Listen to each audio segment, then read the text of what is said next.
okay.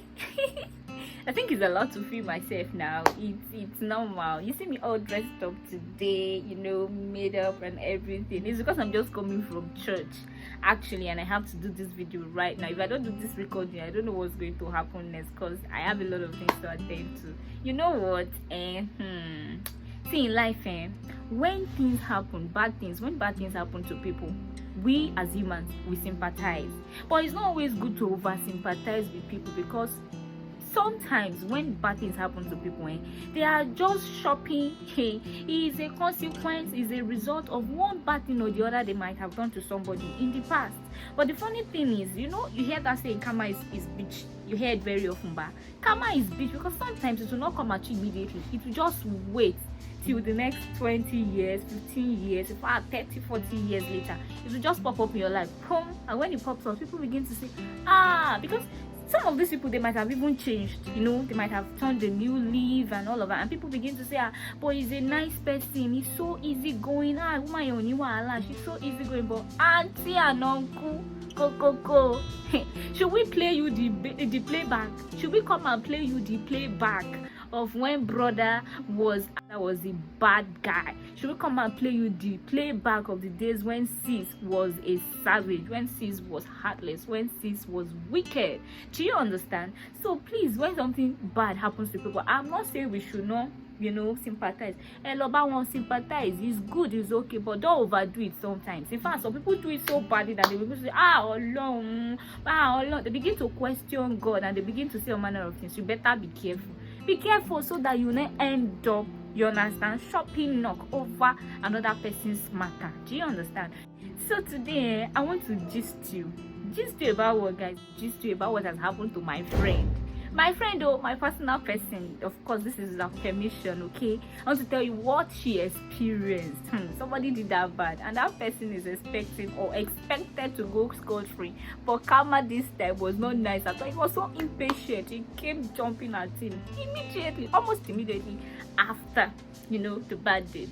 You're welcome. I remain Bell, and thanks for joining. So follow me, let's do this together. Don't miss any part of this gist too. At the end of the day, we are going to reason together if sis did bad, or if sis is a superhero. If sis is a lifesaver, because see, to me, my friend is a lifesaver. Almost, she really tried. And okay, on that note, in case you are a first timer here, please kindly show some love by hitting on the subscribe button, and also dropping your comment, and also hitting on the like button. I really love that. And let's do this. Okay, guys, so my friend's name is Tolani, right? And what should I call the guy? What should I call the guy? Of course, because I can't use their real names, right? So let's think of a name. What are the names of bad guys? Oh, hey, girl. Okay, so let's call the guy Chris. Let's call him Chris. So Tolani and Chris. So my friend is Tolani, and the guy is Chris. So Tolani and Chris have been dating for well over 7 months, and things, I don't know, she didn't tell me about that, but let's go to what the real story is. So she and Tolani and Chris have been dating for well over 7 months. So along the line, Chris came up with an idea that, okay, babe, why don't we, come up and, start a business? Let's run a joint business and things like that. And Tolani was cool with it. So they decided to contribute money. Okay, so my friend that's Tolani, she gave Chris, she contributed 350,000 naira. You understand? And Chris was meant to add his part to the business capital, and the business. Tolani gave Chris 350k, and after she gave Chris 350k, Chris began to act up. You understand? She calls, she messages, and she does all of those with no return. No call back, no messages. No text back. Don't say style shop breakfast. The story is even different. It's not about the breakfast now. So Chris stopped messaging back, texting back, and things like that, and she became worried. You understand? Okay, a few times, maybe once in a week, Chris might call and say, hey babe, I want to check up on you, hope you're good, okay, we'll talk later, and things like that, and it just goes. And even when Tolani tries to reach Chris is always unavailable, or is always in haste to rushing off the phone. So that was the way things took a new turn in the relationship. After a while, Chris shut out completely. No calls, no text back. Even Tolani couldn't reach Chris on any of his social media platforms. She couldn't reach him in any way whatsoever. So so that was it. Fine. She then started to meet his friends. Please, so what happened? I don't know what's up with my boyfriend. I don't know what's going on. Though she didn't mention that she gave him money, okay? That I don't know what's going on. Those ones will come up with stories. Oh, maybe he's been up to a lot of things lately. Maybe he's just busy and things like that. Fine.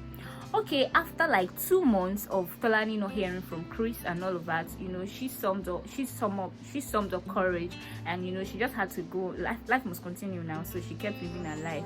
So after 4 months, after 4 months, Tolani said, she said, though, this was how she told me. She said she went to see a friend at her office, and on getting to the friend's office, you know, she just a friend excused her, you know, maybe she went to do something, and she was just going through things on her table, you know, randomly, just to get busy while waiting for her friend.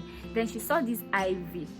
The moment she was attracted to the ivy because the ivy was colorful, beautiful, and all of that. So she saw the ivy and decided to check out who the couple was. And gang, Nollywood ever be fool. That's how she found out the groom was Chris. Chris was getting married to another lady. I can imagine. I can imagine myself in that kind of situation. Smart babe. She didn't say one. She didn't even shout. She didn't exclaim. She didn't ask questions. You know what she did? She just picked the ivy, kept it in her purse, and when her friend came back, they kept talking. And after she left, she got home and she was worried. She was disturbed and all of that. She tried calling the guy's number, and as usual, she couldn't reach the guy. Yeah, so I know some girls, if they find themselves in this situation, at least the way I see it in movies, most of the time, ladies will just, you know, the day of the wedding, dress up, look good, like look hot, attend the wedding and cause a scene, you know, and create a scene. But at the end of the day, you still be messing up yourself, Charlie. You know what she did? She just, you know, on every invitation letter, there's usually this place for there's usually this place for RSVPs. Yes, so she dialed the RSVP. You know, there is the RSVP for the groom and there is the RSVP for the bride. She didn't call the RSVP for the groom. Okay, one leg she left them, then she called the RSVP for the guys. As God will have it, the RSVP for the bride happens to be the bride's elder sister. The bride's elder sister, who the bride lived with, because she's an orphan and she grew up with that RSVP for her wedding. So she called and was like, "Hello, ma, I saw this invitation of what's her name? I saw this invitation of Chris and I don't know, the girl, you know, I just want to say, thank you, you know," thinking it was a friendly call. And the girl said, "Ma'am, Emma, how much do you know Chris? Are you sure? How much do you know Chris? I don't know if you know him really well. Are you sure Chris is the kind of person you would want your sister to get married to?" And the woman was like, "Hey, excuse me, who are you? What do you mean?" And things like that. And she was like, "Okay, I'm just asking. You might have to think twice before giving your sister's hand in marriage to a man, a guy like Chris." You know, hearing that kind of thing now, no sister, you will want to calm down and hear more. Maybe this person knows what she's saying or not. So she dropped the call, and a day later, the sister called back. Like the bride-to-be sister called Tolani, my friend. So when she called, they spoke. She even invited her to have a physical meeting, but she said she was not ready. Okay, she just wanted to let them know that they might be making a mistake by, you know, letting their sister get married to Chris. So they had this phone conversation, like, fine, you know, I am Chris's ex, and fine, Chris is a friendly person. He has this charming charisma and things like that. But this was what happened between I and Chris. Ma, you might have to think. She went like, "Ma, I'm not doing this. Maybe a part of me is doing that, but I'm doing this. I'm not only doing this to get back at Chris. I feel I should just let you know. I just feel, you know, nobody deserves to, you know, be entrapped in marriage with a person like Chris. That's why I'm saying this. But it's okay. I hope your sister is aware. Chris I hope your sister is aware of Chris's drug addiction. Ma, I hope your sister is aware Chris is a serial cheat." And as she was saying all these things, the sister was like, "Hey, Chimo," you know, the girl is an Igbo girl, and things like that. The sister got, upset and things like that, and she hung up, and that was it. Do you know what, guys? The rest of the story, just forget about it. They canceled the wedding. They called the, I don't know how it happened, but they canceled the wedding outrightly. The girl didn't know, obviously, because they called my friend back. The girl didn't know Chris. The girl didn't know. Like, Chris had told a lot of lies. Chris had told a lot of lies to the girl about his ex. So that's the story. Chris reversed the story that, okay, he tried to set up his girlfriend, you understand, gave the girl one huge amount of money, and after he gave the girl, that money, the girl began to act up, he doesn't pick his calls anymore, and things like that. Hey, God, babe, your guy is telling you bad things about his ex, and you're like, okay, you better use your head, not all the time. The guy had told this girl a lot of bad things about my friend, and she's this, she's this kind of person, I just love her, because I love her. I was just willing to overlook, and set her up and things like that. Anyway, I'm sure that sympathizers must have so sympathized with Chris when they heard that his wedding was cancelled and the marriage was no longer going to hold. I'm sure sympathizers must have said, I feel for them, because Chris's mom called my friend eventually and said, Oburo, you are very wicked. Why, even if such thing happened between you and my son, you should have just called me so we can settle you. Are you kidding me? Mothers of now, in fact, nowadays, I don't understand. Such word came out from the mouth of a woman. Do you understand? That you should have called me and we should have settled you. Instead, you went ahead and ruined the whole marriage. I hope you are happy now. Just prepare for divorce. So, because even as they have successfully, ruined my son's marriage plans, you too, just know that blah blah blah blah blah. The essence of this, my long story, is to tell you to wise up and don't be wasting your emotions. Honestly, it's not worth it. Sometimes when bad things happen to people, it is just the consequence of the things they have done in the past. It is just Madam Karma serving them. So don't get kinikon. The worst you can do is pray for them, Oluwa, comfort them, bless them, keep them, help them to recover from this loss and things like that. Come on, I don't want to sound like a savage, right? I don't want to sound heartless, but sometimes, honestly, if you check into the root cause of the reasons, bad things are happening to people sometimes. What is afawofa in English now? Is, usage of hand to drag. Afawofa is, the English not come. What will you call my friend? Will you say my friend is wicked? Will you say my friend is savage? Would you say my friend is heartless? Will you say my friend is unforgiving? Because these are the words she has had from people, say, oh guy, we're not Obamati Shiba, you shouldn't have done that. You could have taken another turn, you could have done it in some other ways.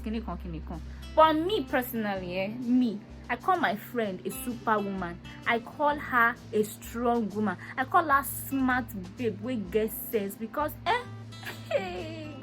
she's a lifesaver, because she saved that babe, that innocent babe, that orphan girl. Hey, somebody that know her mother and father when growing up. Hey, the person now falling inside the hand of one bad guy again. She is from fry pan to fire, my people.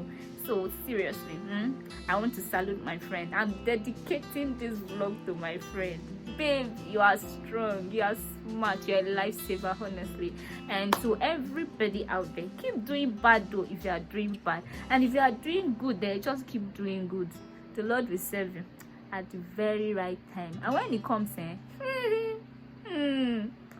okay, people will sympathize with you, but I don't know if I'll be one of them. Let's keep doing good, okay? On a lighter note, that was on a lighter note. It's good to sympathize with people, but don't overdo it. Don't overdo it. I don't advise you overdo it. So that's it for today. Thanks for joining my channel. Don't forget to subscribe and also drop your comment. What do you call my friend? If you were the one in my friend's shoe, if you were the one in Tolani's shoe, how would you have gone about it? And yeah, we see in the comment section. See you guys. Enjoy your week. Have fun. Love you. Enjoy your week. Have fun. Love you.